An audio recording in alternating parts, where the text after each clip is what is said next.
The main browser, which we're looking at here, and we get to it by toggling with this library button, is to me one of the most key aspects of the whole Kontakt 8 update and experience. The sophisticated browser functions here allow us to filter sounds by tags, brand, product, bank, text search, user presets, favorites. It really unifies all of your libraries that you have into one searchable, playable workspace. So it really feels like one unified, cohesive instrument. Now, we have the search field up here, and we can search by various words, and the search engine considers the preset name, the author, the brand, the character, the sound type tags, the product name, the bank name. So it's a very smart, intelligent search system. So right now I'm just at the top level. I've got all my libraries here, and I'm just going to search keys because I want to get a keyboard sound for a part that I'm working on. So now that I'm doing that, I've got a subset of results, and I can scroll through these, and it's kind of independent of whatever library it's in. Now, if I do want to explore one specific library, for example, I'm going to click on Feel It in the product filter over here. So now I have the Feel It presets that respond to the keyword keys. Lovely. So I'm going to double click and load this in. And it's jumped to this page here, and there's a way to get it to stay, which I'm going to show you in a moment. But now I can view all of the presets from this instrument, Feel It, and I'm going to play the part, see what it sounds like. This is the future. There is so much more to know.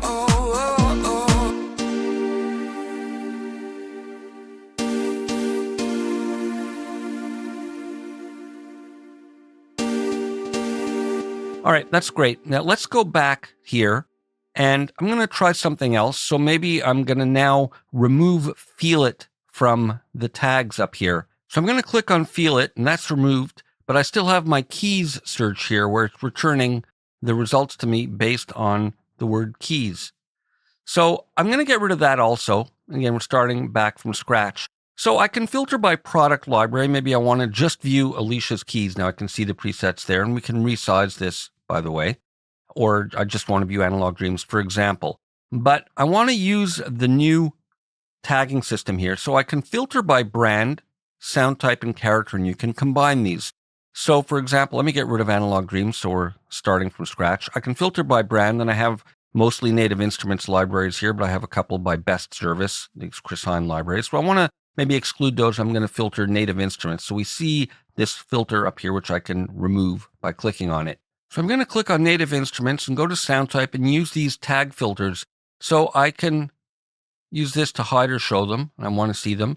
And I'm going to start by clicking piano keys. Now we can command click, and that's control click on Windows, or you can shift click to add multiple categories. So maybe I want piano keys, and I also want pluck. I'm going to shift click there. So I've got both of them there, and I can remove one or any of them by just clicking up there.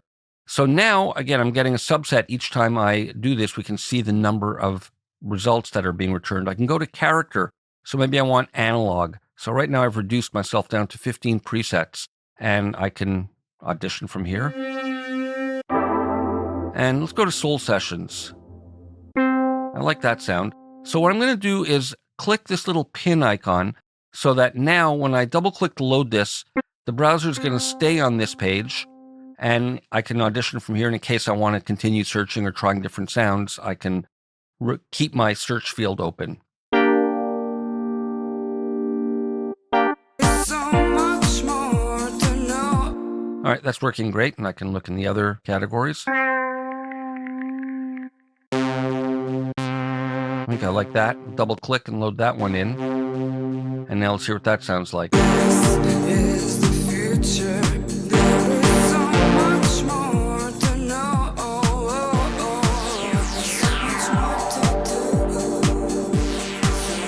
Well, I thought I liked that one, but now I'm not so sure. Back to here, and I've still got all of these remaining there.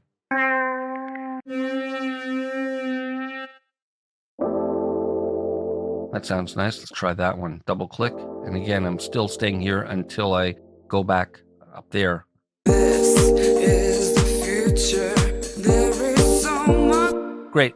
So that's how these tag filters work. So I'm going to clear them And let's go right back to the beginning and just look at the rest of the interface. So here we see, like we saw in the side pane, we can adjust the volume of the auditioning and we can toggle the auditioning on and off for the sounds. And we have a menu here that'll allow us to import content. And that's if we want to add or remove or rescan folders for additional content that we want to use within Kontakt. We're not going to look at that right now, but that's how we do that.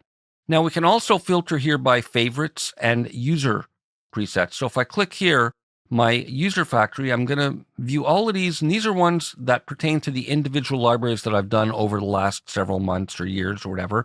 And I can access all my user presets from here. So this is what I mean about it being kind of a unified search interface that brings the whole instrument together and all your disparate libraries together. And then I can search by favorites. And there's a couple that I favorited in the last video, and I think one or two others from some other projects that I was working on in the past.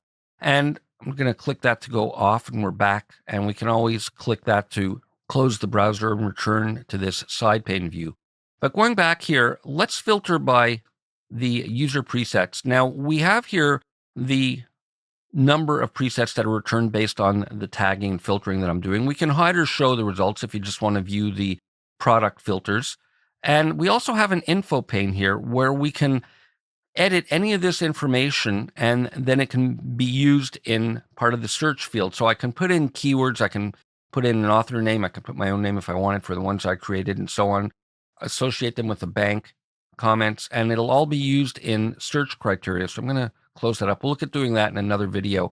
So just to summarize, we have here the search field, we have the category selector here, which we looked at in the first video to choose between instruments, which is what we've been working in here, but we can get the combined ones that combine tools and instruments. Then we get the tools, the leap libraries, individual loops, and one-shots, which we can use to create leap instruments with. And we'll look at all that in another video, but back to here. So we get these category filters, we get the tag filters, we get the product filters, we get the import content button here, the audition controls, and then we have instrument suggestions at the bottom for libraries that you might not have installed yet or don't own. And you can click on them and it'll take you to the product page on the web, but they're suggestions of new instruments. And then we have the show hide pane here for the results that are returned based on the search criteria. And finally, the info pane. We'll continue with more in the next video.